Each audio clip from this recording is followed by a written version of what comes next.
morning, ladies and gentlemen. Good morning.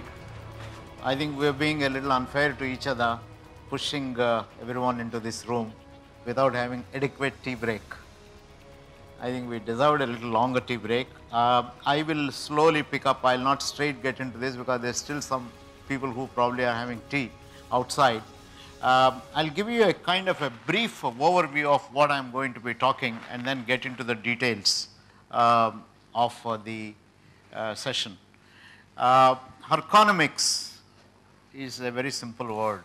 Nothing great in this, although I have coined it, I didn't find anywhere else. It is a human resource economics.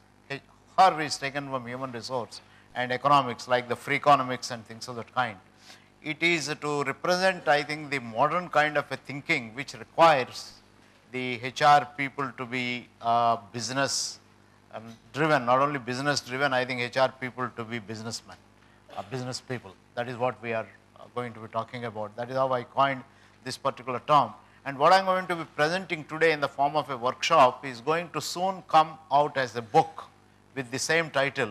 It's being published by Pearson Education Series, likely to be out in the next 2 to 3 months. I think there is a little bit of an announcement from the publisher about this.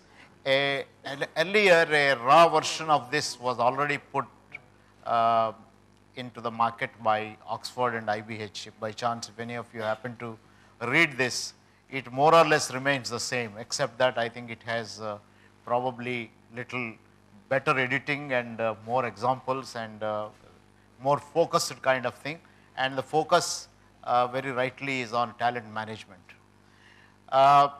The art and science of looking at various human processes in organizations that are responsible creation of value in economic terms. Now that is what value is measured normally in financial terms. That is what Herconomics is about.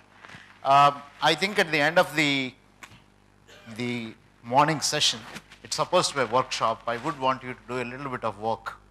I would assume at the end of this session that we will develop more respect for each other. That is my objective here and in our organizations. And we respect each other when we have self-respect. So the objective of this session is to enhance the self-respect of HR managers first and all managers, and enhance the respect for each other. That comes when we recognize the importance of talent.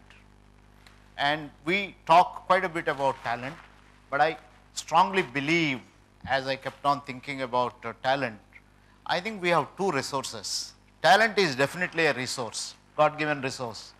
And all of us assume that we are all born competent. Every human being is born competent. That is what we start with. If you all remember Johari-Window, start by saying we are all born competent, but a set of circumstances that are acting on us help us to exploit some of these talents, and in some ways, if we didn't have the right context, we don't even know what you can become.